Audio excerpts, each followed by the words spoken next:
digital arena, on the app, on your smartphone, on X, YouTube, and Facebook. The Sportscast. Expect the unexpected. The Donut Bag presented by The Sportscast.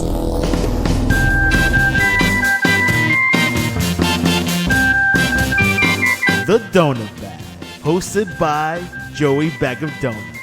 And here's your host, Joey Bag of Donuts.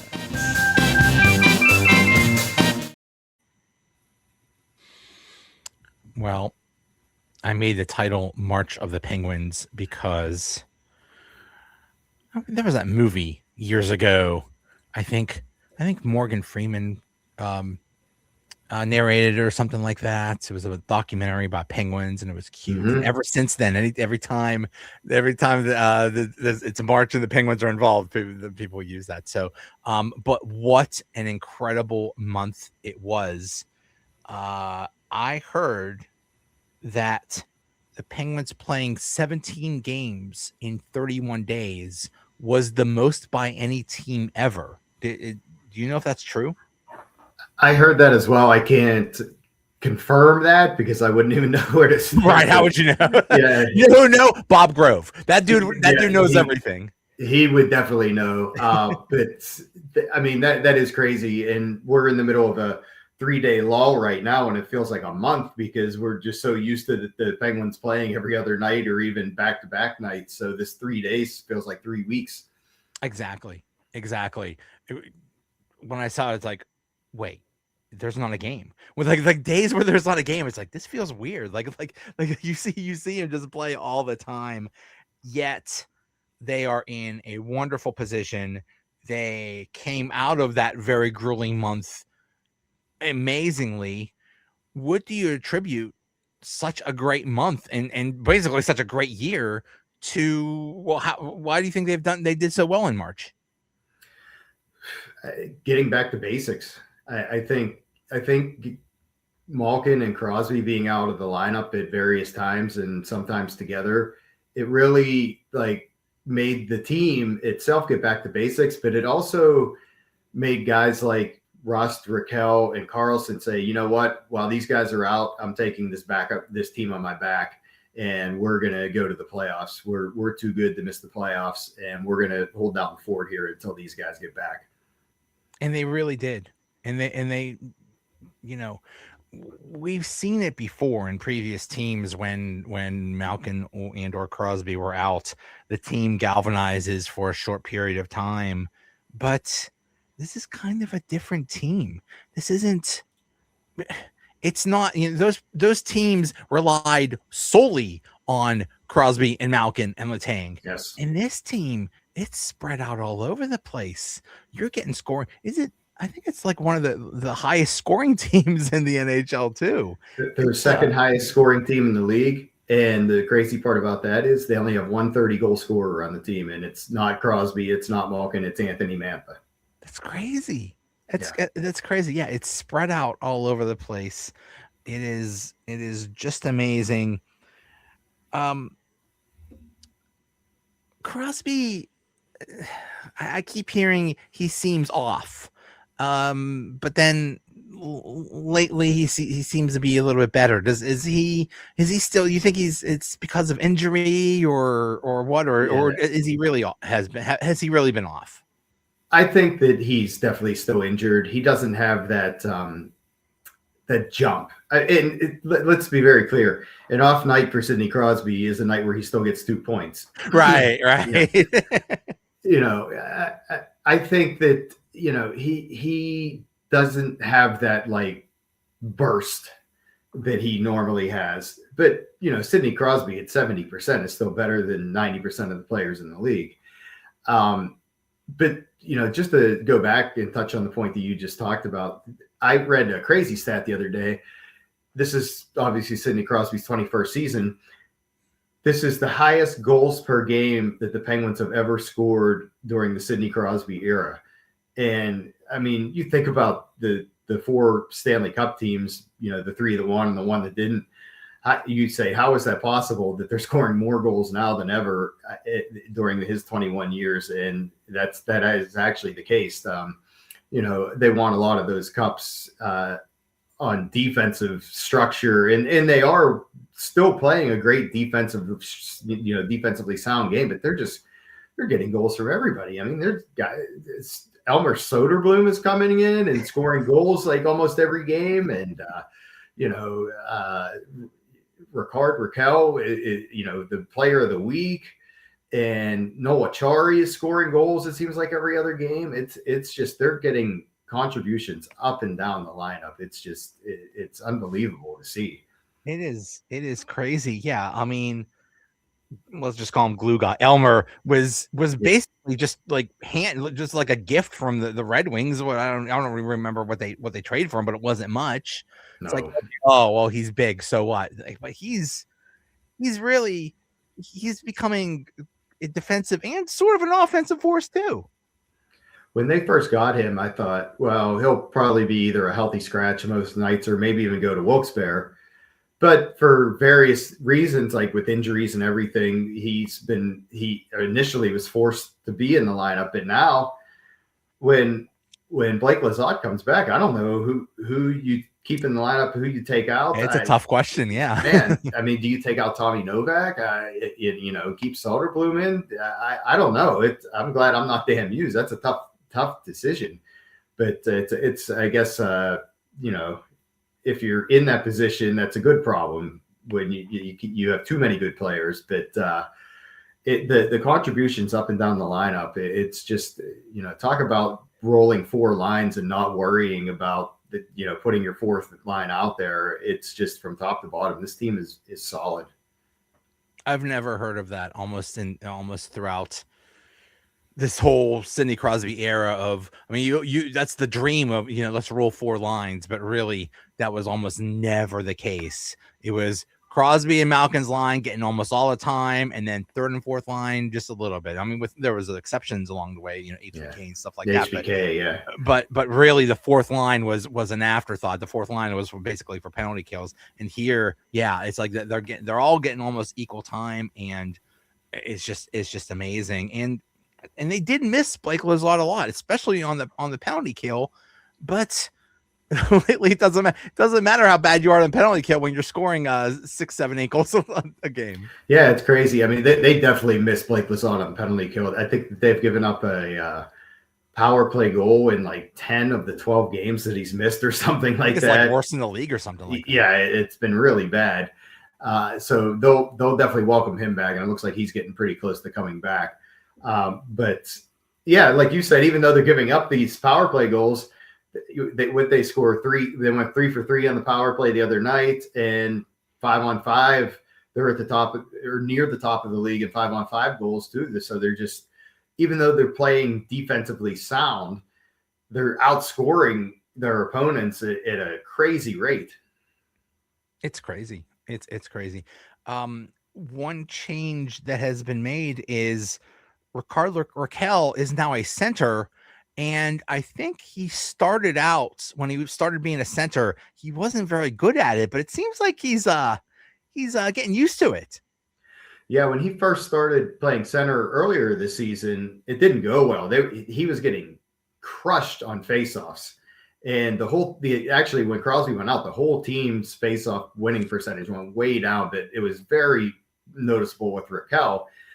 So when they put him back at center, I was like thinking to myself, I don't think this is going to work out. He can't win a faceoff. Well, it's worked out ever since. I don't know if he, talked to Jeff Carter in the meantime, or, maybe Matt Collin or whoever, but he's figured out how to win faceoffs. And man, I mean, everything he touched last week went in the net. It was crazy. I mean, number one star of the week in the NHL.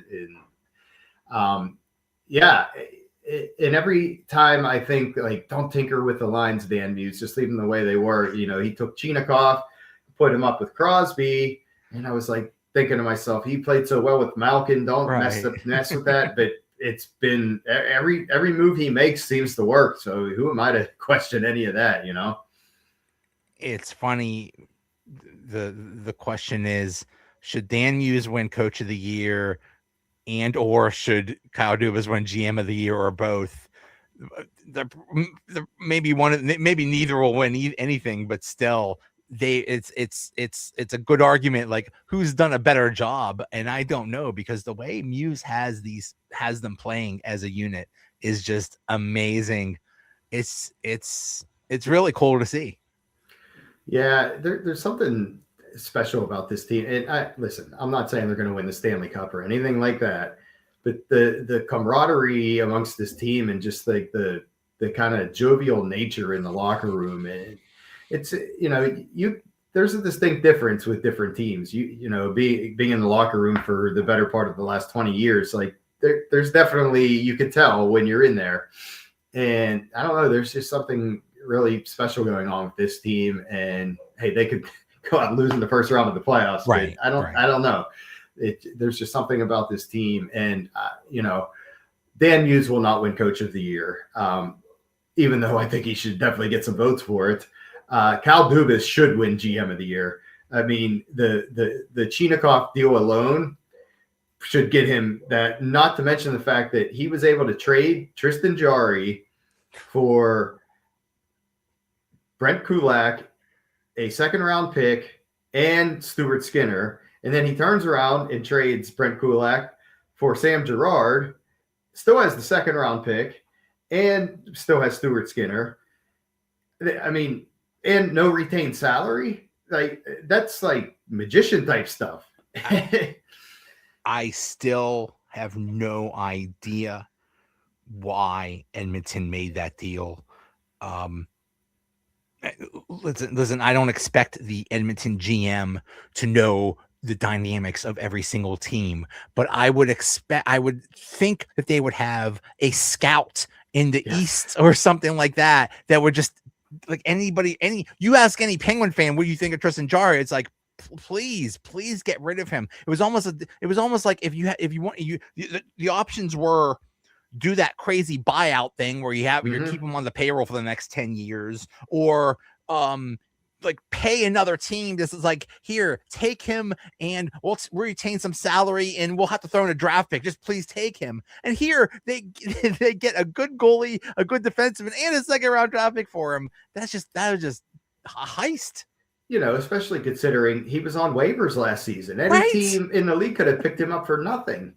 And I mean, he was able to get a NHL defenseman, an NHL goalie, and a second round pick for a guy that was put on waivers last year. And I, for the life of me, cannot understand why Edmonton made that move, or how Kyle Dubas got them to agree to that move. And the only thing I can think of from the Oilers' perspective is Jarry had success when he played for the Oil Kings in Edmonton in juniors. Okay. And maybe they thought, well, a change of scenery, a familiar place. I don't know. But I mean, in my mind, there's no GM that has done a better job this season than Kyle Dubas.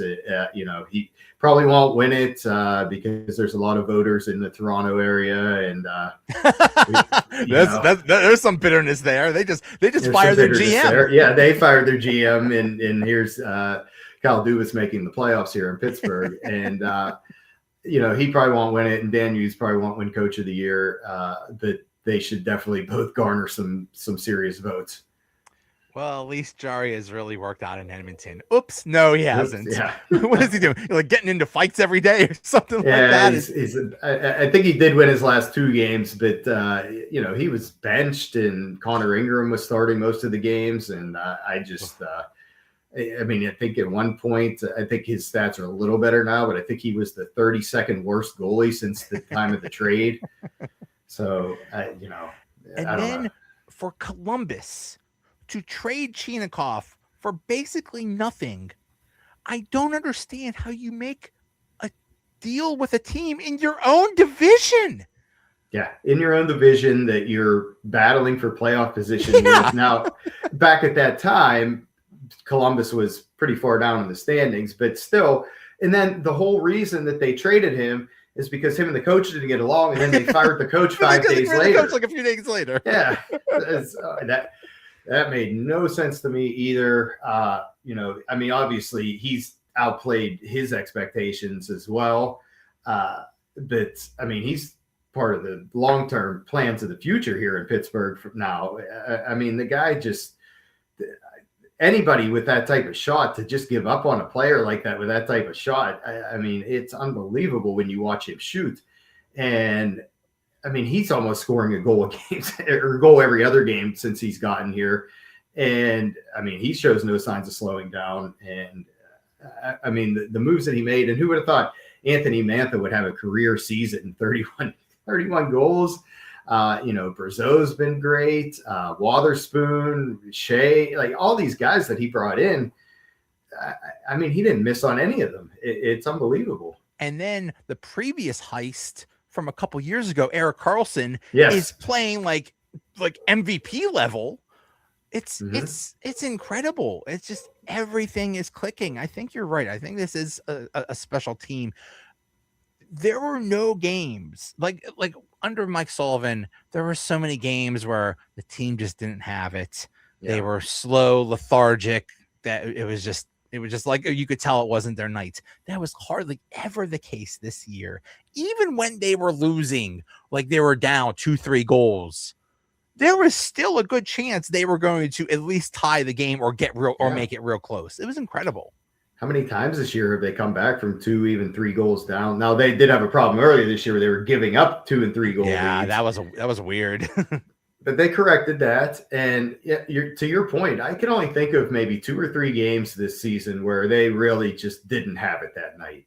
And Dan Muse, to his credit, in each one of those post games, he's like, "Hey, this is on us. This is not acceptable. And this is not only on the players, this is on the coaching staff as well. We need to do a better job of getting the team prepared." And I'm like, that's what you want to hear from your coach when you have a game like that. And they never had back-to-back, just like not showing up games. There was a stretch where they lost, I think 6 in a row, but it was never lack of effort. There might be like one game where it's like they just didn't have it tonight, but for the most part, 95% of the games they played this year, the effort has been there.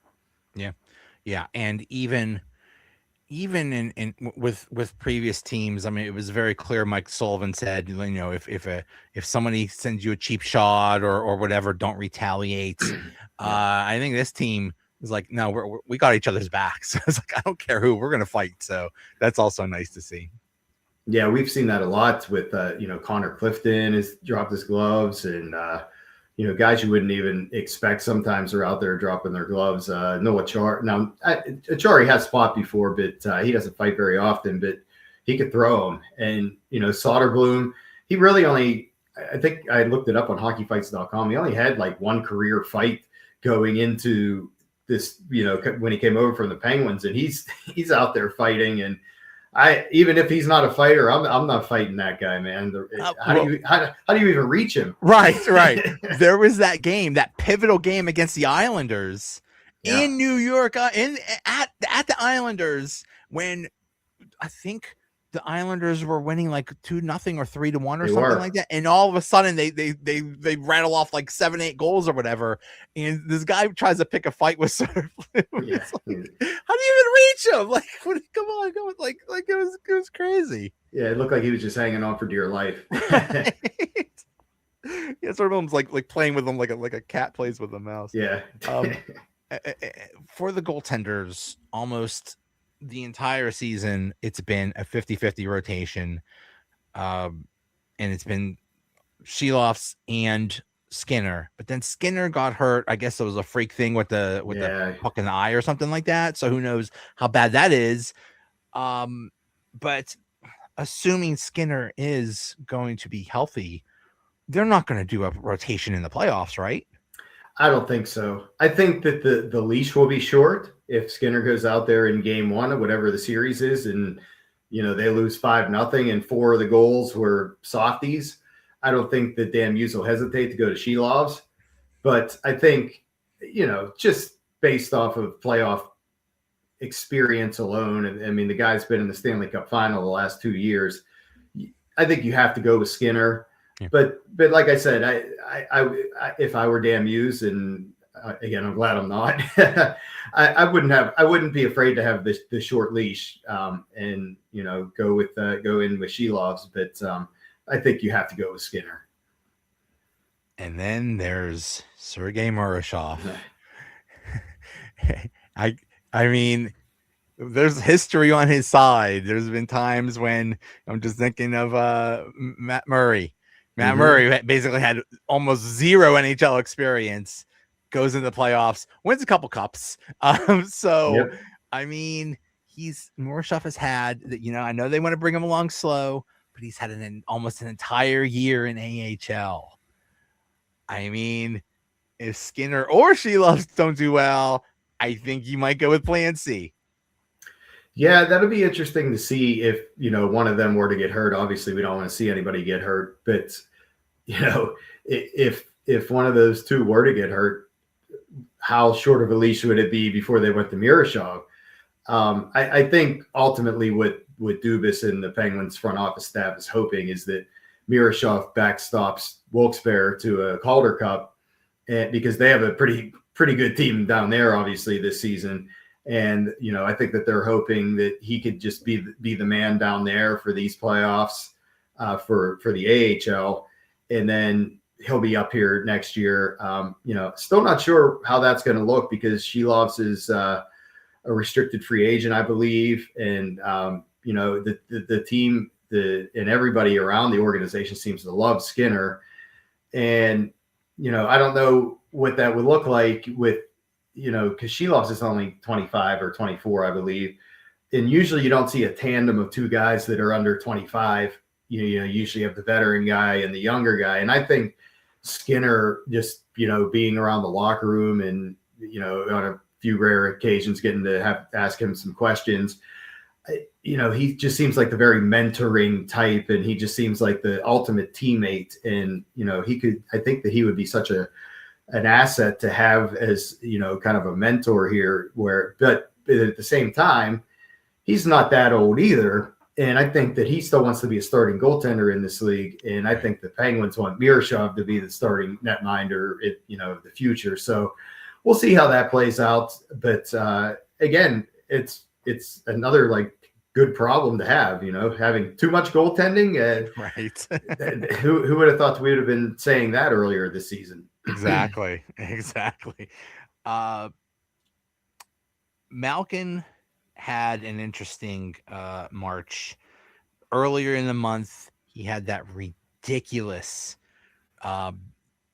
basically went nuts and got that 5-game suspension at the worst possible time when Crosby was already out and then he was out. That was just a really dumb thing to do. He has been up and down over the month. It was very cool. He got the hat trick last game in front of the home crowd. Could that have been like a farewell, or do you think there's a chance he comes back next year? I do think he's going to come back next season. I think that they're going to figure it out in the summer. I think that they like him kind of as a mentor for Chinakhov, even if they're not playing together. I think that they like that. And I mean, honestly, he's averaging a point a game. You're probably going to get him at a discounted rate. Where else are you going to get a forward that averages a point a game at whatever the discounted rate is that they're going to get him at? I think right now he makes $6.1 million a year. So I don't know, maybe that same contract, but it has to be on a year-to-year basis. It can't be more than a year. And, based off of everything he's saying, he definitely wants to play one more season, maybe even two. And he, seems to just genuinely be enjoying himself, enjoying this run that they're on, enjoying, watching Sid reach milestones, himself reaching milestones. And, I think he's played well enough to earn that one more year. And honestly, I love him playing on the wing. He can still do the freestyle stuff that he likes to do, but it's not as costly when he does, makes a dumb drop pass or a bad pass or something playing on the wing as compared to playing center. First of all, got to credit Muse for even even bringing that up that he would play Yes. wing, but credit Malkin for agreeing to do it. He could have easily said, "How dare you? Don't you know who I am? Yeah. I'm a legend here. Of course I'm a center." No, he said, "Fine, I'll be wing," and he's really good at it. And yeah, if you could get him for a little less, and it's not a long-term thing. Hey, if you're getting 20 goals and 40 assists out of a winger, you'll take that. That's Yeah. hey, why not? I mean, and I know him and Chinikov aren't playing together right now, but boy, did they have some chemistry. And like I said, why go out and sign a free agent that you're taking a chance on when you know what you're getting with Malkin? Right. And at some point he could break down and he could show, he's almost 40. Father time catches up with everybody, but he looks really good this season. Yeah, he's had a couple of injuries, but hey, when you're 39, almost 40, and you're still averaging a point a game, that's pretty damn good. Yeah. As of right now, the Flyers are beating the Devils, and there's only four or five games left. It kind of looks like the Penguins are going to clinch very soon, where they have like a 99.99% chance of clinching the playoffs, and it looks like it might be the Flyers. Is that? I mean, if you could pick between the Flyers, the Islanders, or Columbus, who would you want the Penguins to play in the first round? I would say the Flyers. I think that there's so much bad history with the Islanders, and even though the Penguins thumped them last week, I think in a 7-game series that's a bad matchup for the Penguins. They're I know they put up 7 goals on Sorokin, but Sorokin's one of the best goalies in the league. And if he figures out his game, he could definitely steal a series for the Islanders. The Flyers obviously have been one of the hottest teams in the league of late, but I think that's a really good matchup for the Penguins because I don't know, the Flyers don't do anything spectacular. They don't have spectacular goaltending. They just seem to have gotten hot at the right time. And listen, I'm not saying that they can't go out and lose the series to the Flyers. They've been a really hot team and they do have good players. But I think that, the games that the Penguins played against the Flyers this year, they were competitive. I don't know exactly what the season series was with them, but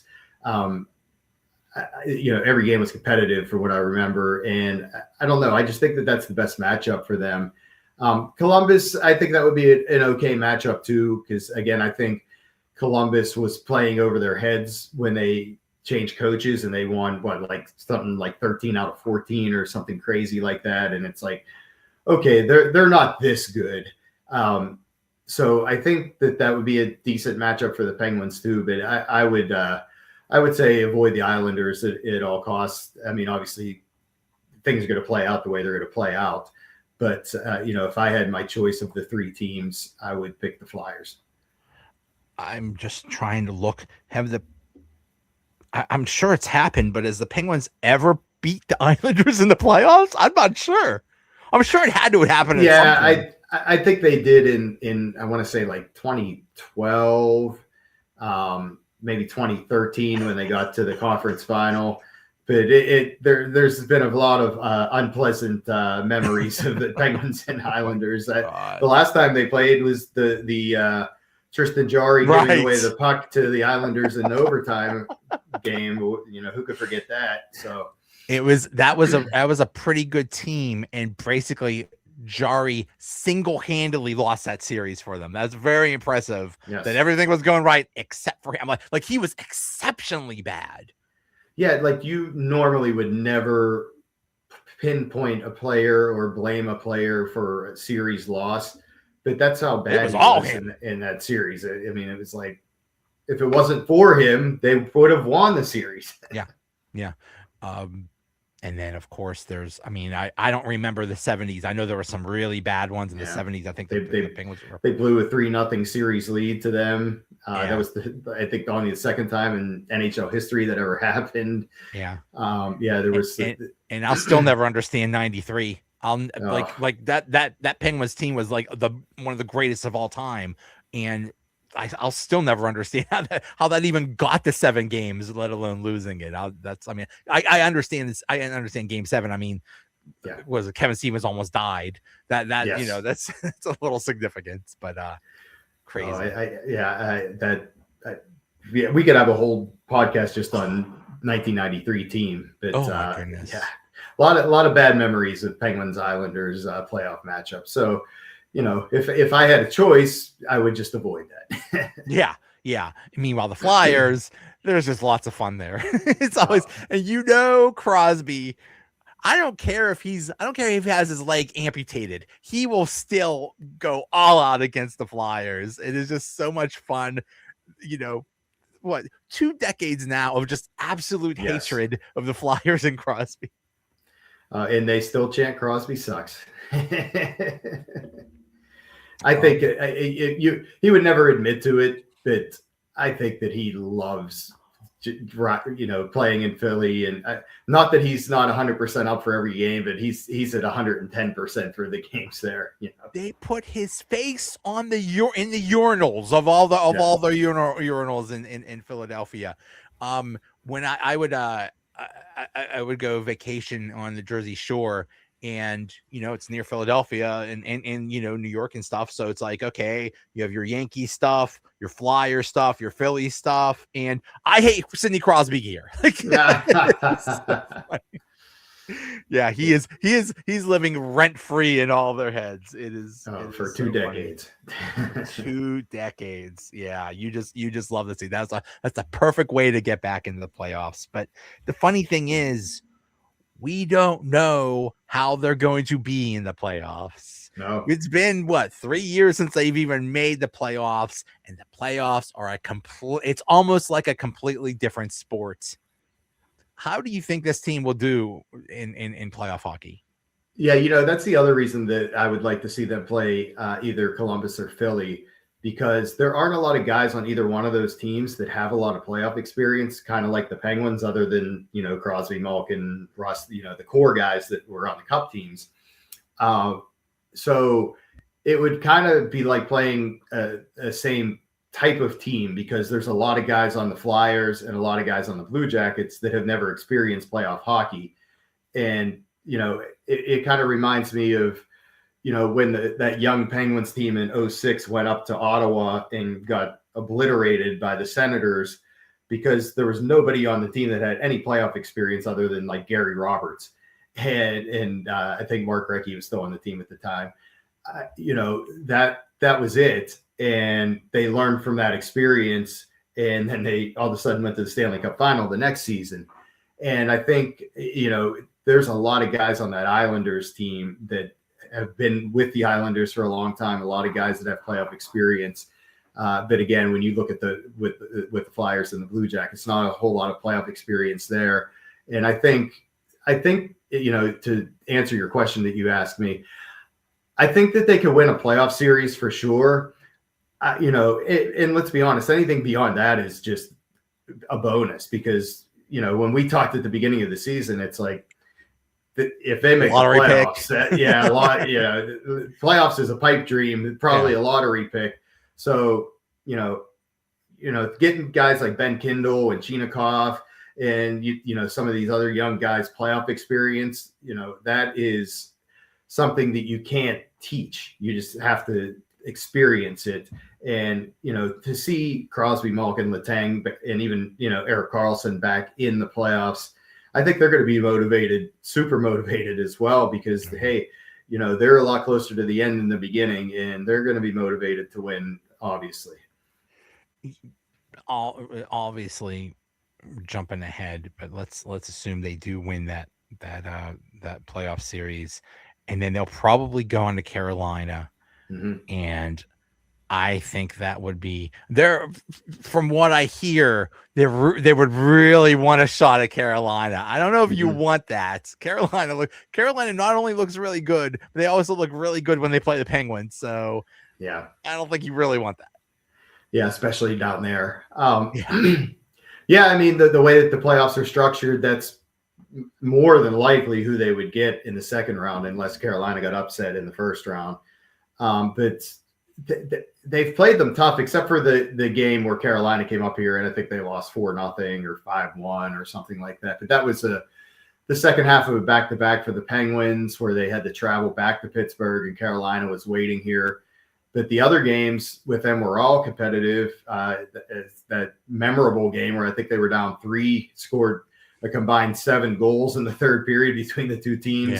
Yeah. They were entertaining games, and who knows what could happen in the playoffs, because even Carolina is so good every season, but then they never get past the second round, or occasionally they'll make it to the conference final, but they just can't get over that hump.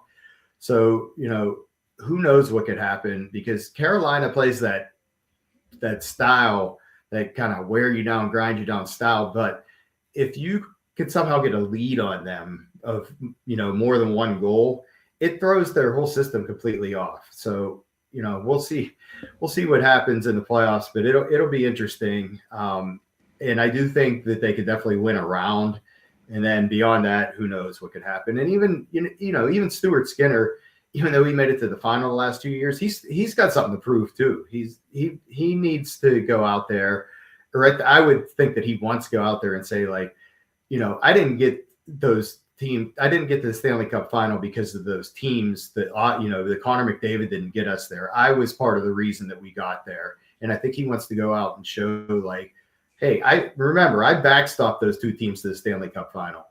He doesn't get the blame for the losses, but then again, they weren't exactly sad to see him go. So yeah, exactly. Yeah, he does have something to prove. Here's a crazy stat. They have not won any 2-1 game this season, and they've only won 1 3-2 game. You know what?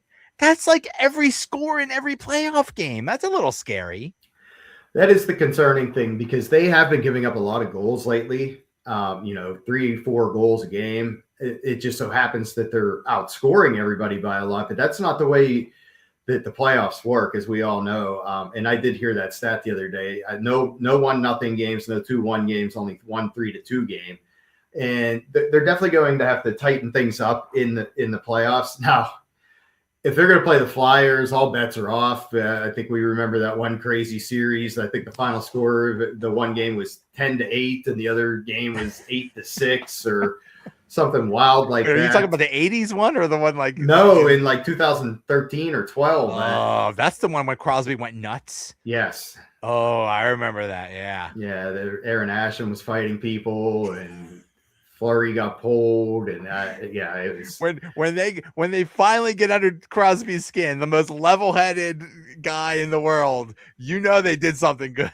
Yes, yeah. So, all bets are off when the Penguins and Flyers get together in the playoffs. But to your point, that's the way the playoffs are played. You very rarely see like a blowout in a playoff game, or a 7-5 type of playoff game, but.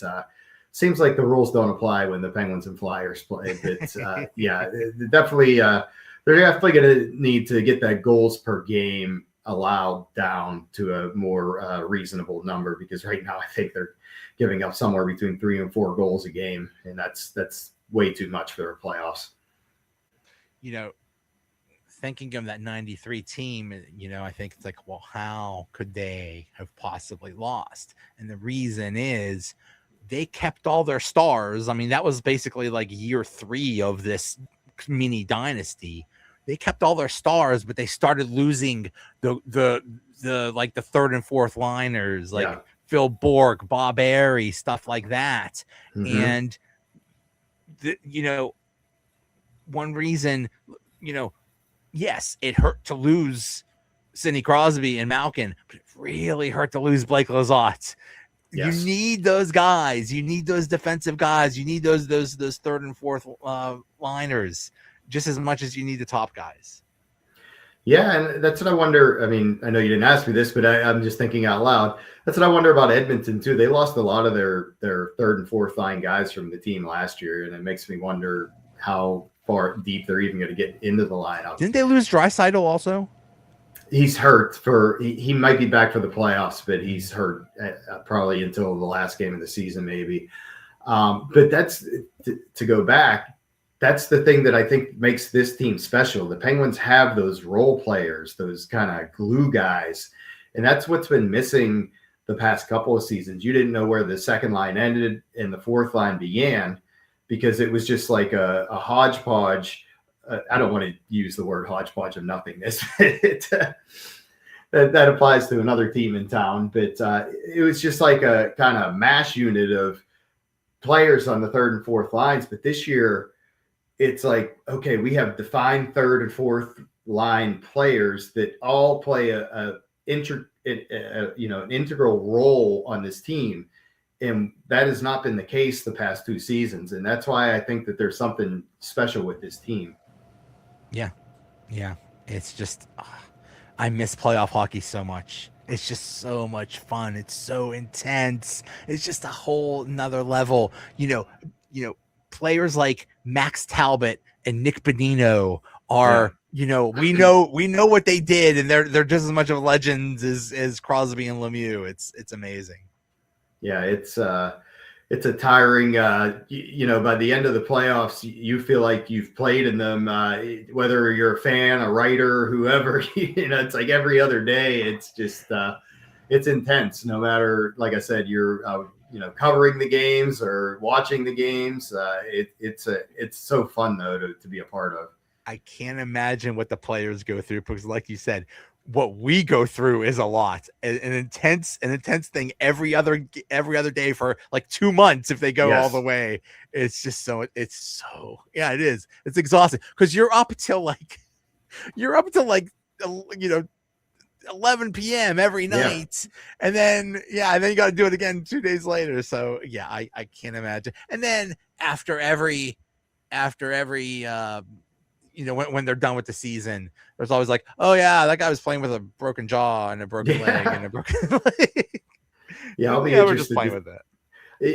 I'll be interested to hear at the end of the season, whenever that comes, what truly like Malkin is playing with and Crosby is playing with, and I'm sure Letang is playing with, because Malkin has settled into the wing, but I wonder if still part of it is that he can't take a face off.